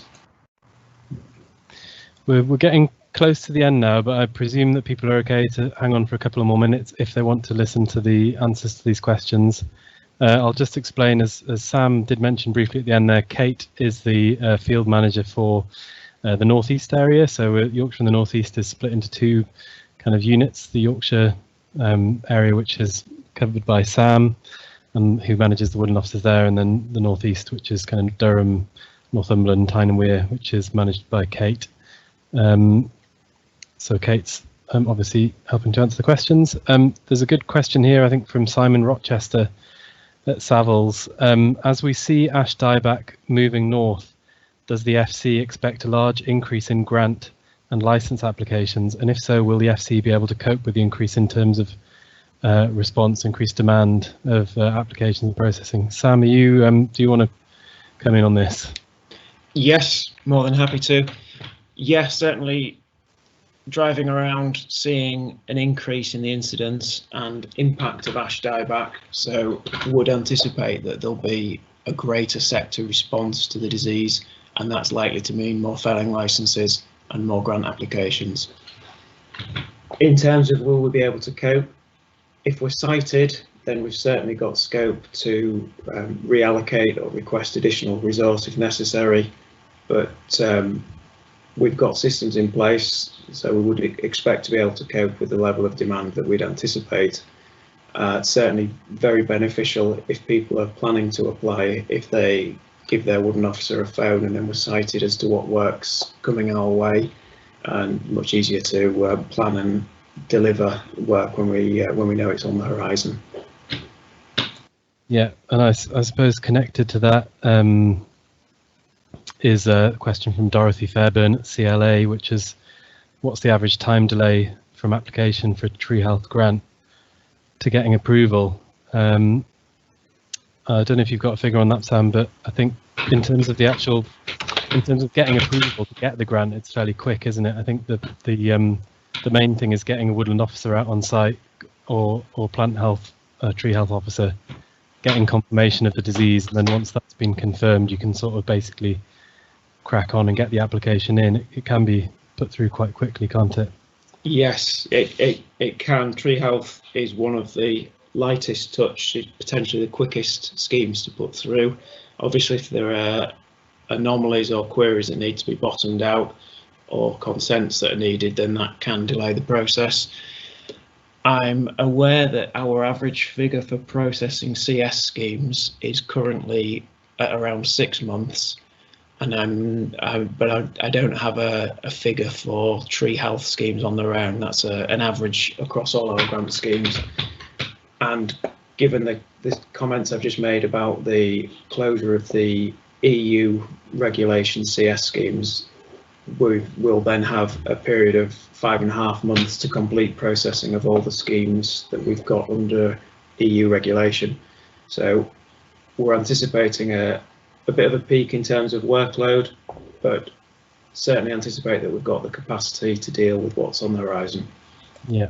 It's probably worth mentioning as well that we've, as an area, Yorkshire and the North East, probably a bit of a blessing, but we've had the lowest number of applications so far, haven't we? So this is something that agents and owners are taking advantage of in other parts of the country. That's not to say that, you know, people should be going out and looking to fell infected ash where maybe there's a chance there's some resilient trees there, some resistant trees, or there's options for more of a kind of lighter touch management. But you know, people are kind of making use of this grant in other parts of the country, and that was part of the reason for running this event specifically for Yorkshire and the North East, where we're starting to be the impact of now, but we've not seen a huge amount of the grant applications coming forward.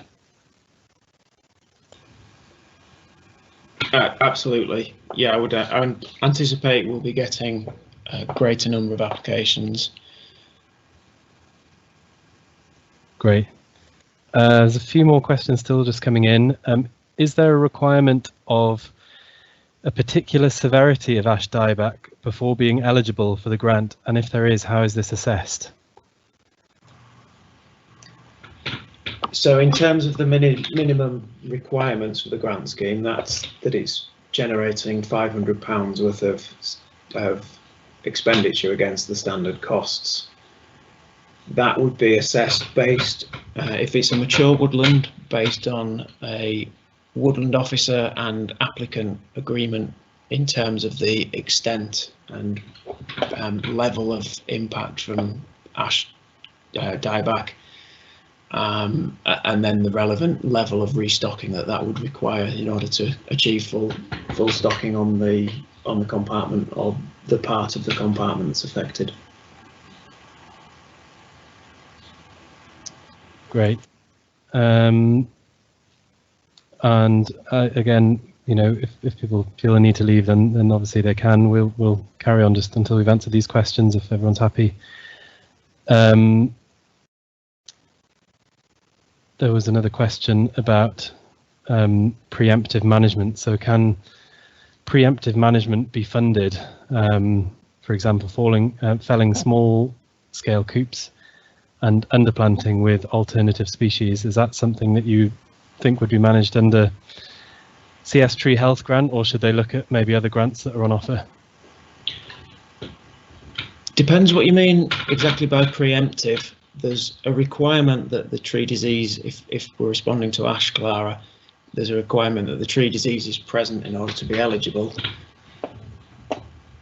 But that doesn't necessarily mean that the tree disease has at that point killed all the trees. So yes, there's an aspect or an element of preemptive management. We're hoping that this will deliver more resilient woodlands rather than simply responding to extensive loss or disease within woodland blocks.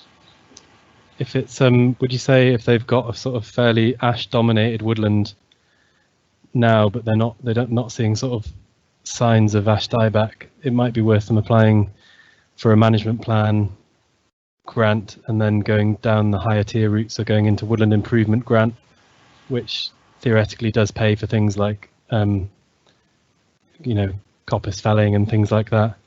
So they'll get a small amount of money for doing kind of woodland improvement works in advance of actually having significant areas of dieback, because it's quite likely that they will get dieback at some point in the future.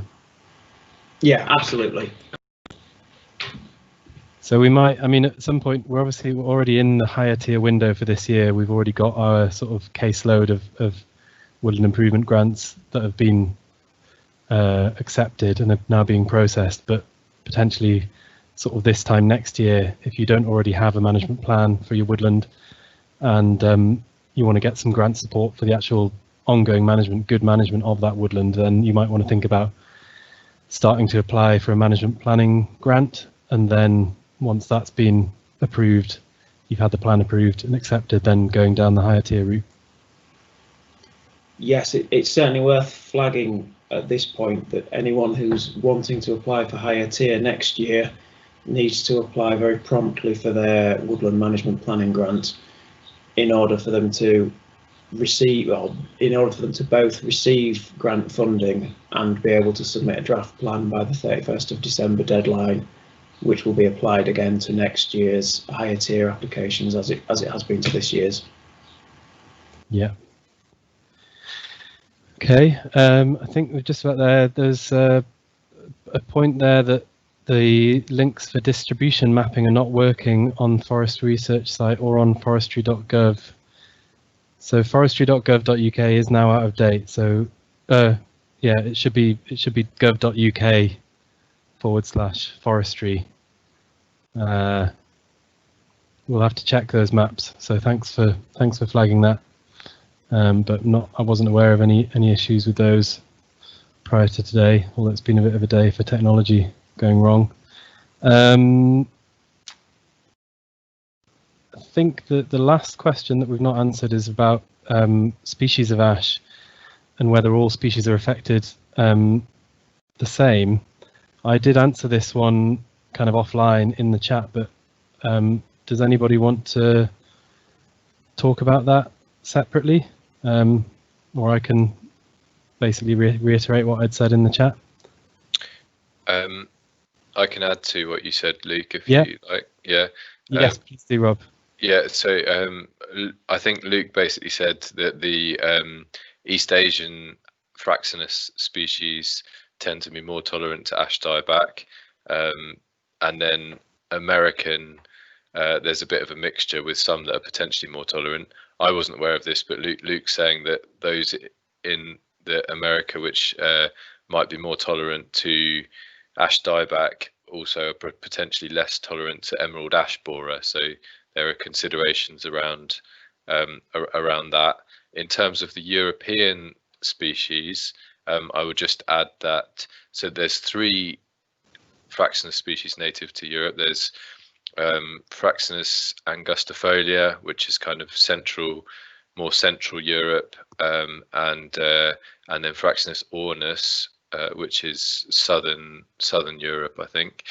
And angustifolia generally, people it occasionally shows up as being slightly more tolerant of ash dieback, but not universally. My own observations on the roadside, because certainly down here we have a lot of I think it's Fraxinus angustifolia flame subspecies or cultivar along the roadsides and in car parks, and it's a beautiful tree. Like the leaves are a bit finer and the foliage is denser, and it goes a dark red in autumn, and they often seem to be in much better health. So just an anecdotal observation that they seem to be, I mean, it's more of an arboricultural species currently, but they seem to be doing slightly better. But in the tests, Fraxinus ornus, which is the more southern European species, has been shown to be much more tolerant than the other 2. How well ornus grows in the UK, I don't know, I'm afraid. But, yeah. Thanks, Rob. That is really helpful. I guess I think the Natural England guidance does go into a bit more detail, doesn't it, in terms of, or one of the supplementary documents, the Natural England guidance goes into sort of detail at some of the other species they'd looked at, doesn't it? And I think you brought up that table that kind of gives the kind of species, the number of species that are reliant on different the sort of the amount of biodiversity that is kind of associated with all the different potential replacement species, which I think is quite interesting. And I think one that always surprises people is that privet features quite highly on there. I think because it's from the same family as ash, isn't it? And yeah, but I think most people would probably view it as potentially a bit of an invasive species in a woodland scenario. I don't know. Did you have any thoughts on that? I hadn't noticed that they particularly recommended privet, but you're right that it is in the same wider family. I forget the terminology, but yes, I'm not surprised that that's good for ash-associated species. The one thing I would say with the various bits of guidance that are out there on, mitigating ash-associated species loss and ecosystem function is there's often big gaps in the evidence. So for instance, those other ash species might be included in there, but because they're not widely grown in this country, there's a lot of, we can't say exactly what species will or do or don't are or aren't associated with them. And obviously that's explained in the guidance. I think in terms of that other guidance on those things, if that is a very clear part of your management objectives, then by all means refer to it, and you'll almost certainly find something useful. But the key thing underpinning it, which perhaps isn't always spelled out in those bits, is you just have to create a healthy ecosystem with planting the right tree or a tree that's well suited to the site, both now and under future climate conditions. So yeah. No, that's really helpful. Thanks Rob, and thanks Sam and Kate as well for your contributions. I think we've managed to answer all of the questions that were in the chat, and people are starting to drop off now. So thanks everyone for joining again. Sorry about the technical issues that have cropped up. If people missed bits, then we'll certainly try and circulate a recording. I believe we've recorded the whole thing, fingers crossed. And I think for future events, we'll maybe try something a bit different, maybe go with something like Zoom or something a bit more that we know is reliable.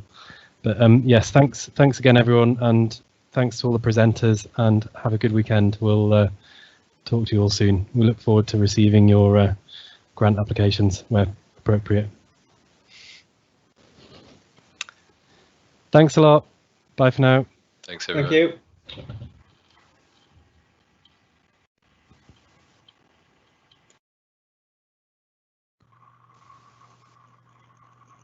I'm not sure if it's ended or not. There we go.